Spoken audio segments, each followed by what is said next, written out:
My name's Tim Walterbach with IBB Talks, and we're going to be talking a little bit about your marketing plan today.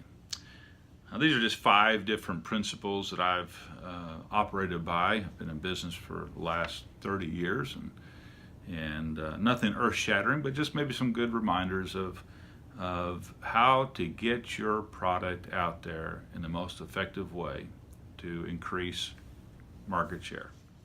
Okay, first of all, really zero in on who you're selling to. Is it going to be the individual, wholesale, or retail?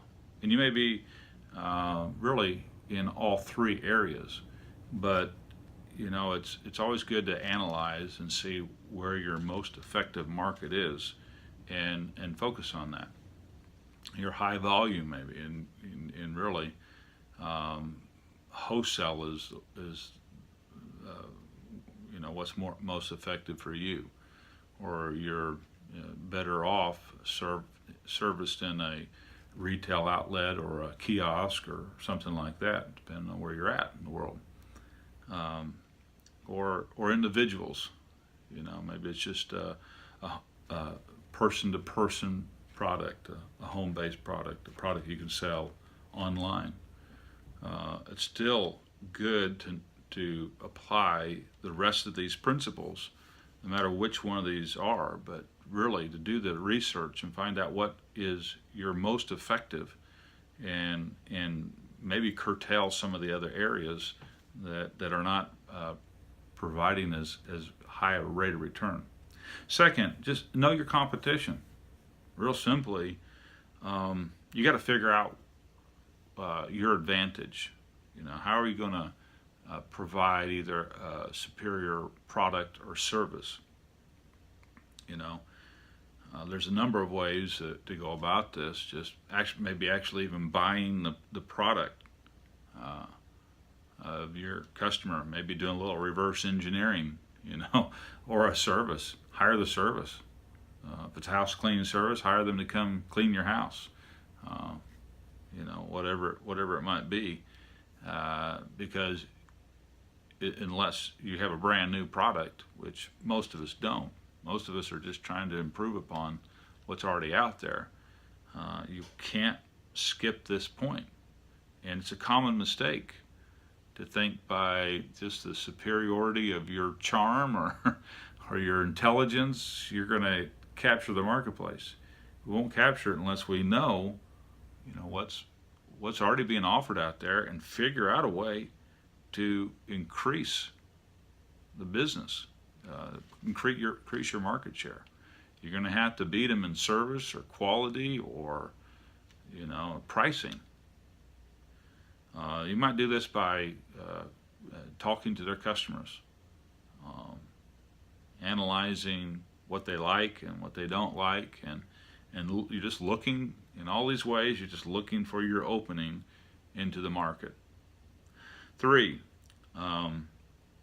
research your market. What area do you want to cover? Most people, I find, including myself at times, have not clearly identified the actual territory that I'm covering. And not that you wouldn't sell beyond that, but all your marketing and advertising needs to be focused in an area. And then part of the plan is you'll focus on what it's going to be presently, where you're going to be in 3 years, where you want to be in 5 or 10 years.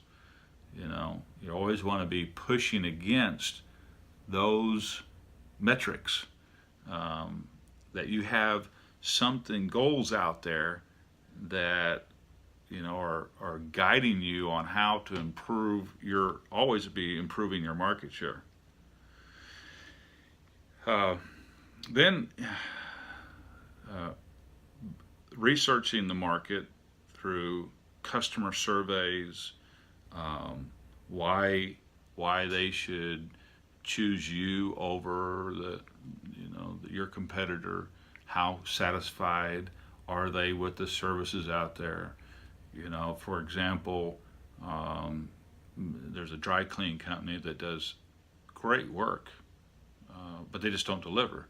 Your niche may be, well, we're going to deliver, and they're real expensive. We're going to deliver and provide a great price. Whatever it is going to give you that market edge. So those are three areas that lead up to the fourth one. That is building relationships in your community. I'm talking about personally, one-on-one, but also community-wide. Whenever you're presenting your product or service, you should have a good elevator speech, so to speak, that you can give, and you got 3 minutes or you got 1 minute, and you want to be able to tell in a nutshell what the benefits, more than the features, you want to share with people, be able to share with people in a very concise way what it is that you do and how it's going to increase the quality of their life, either through the superiority of your product, or they're going to have more money in their pocket because they buy your product. They're going to save money. And just one little, I'll throw this in.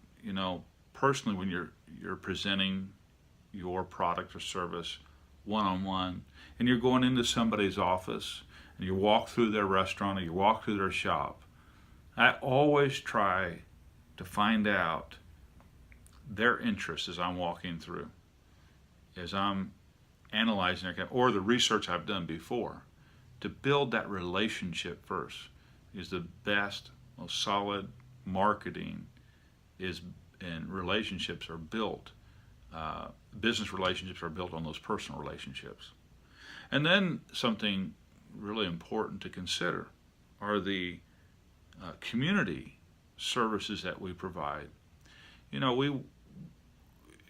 don't want to sound, don't make it just like a marketing ploy to help out the community, but it's a mutually beneficial way to expose yourself to the community. Is providing for a need in the community. I just got off a conference call with a group in Africa, and they one of their services represented there that day was a couple tailors, and we were discussing how they might engage their community, demonstrate the quality of their product in a good light.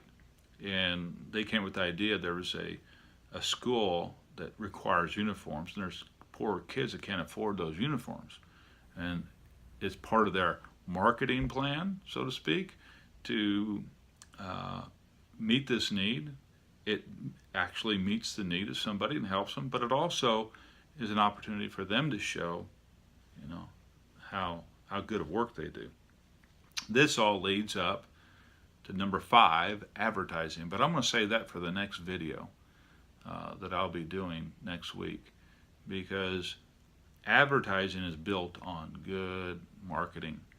And so we're going to talk about 5 practical ways that you can advertise your business or service in an effective way that captures new market share for you. Thank you for your time.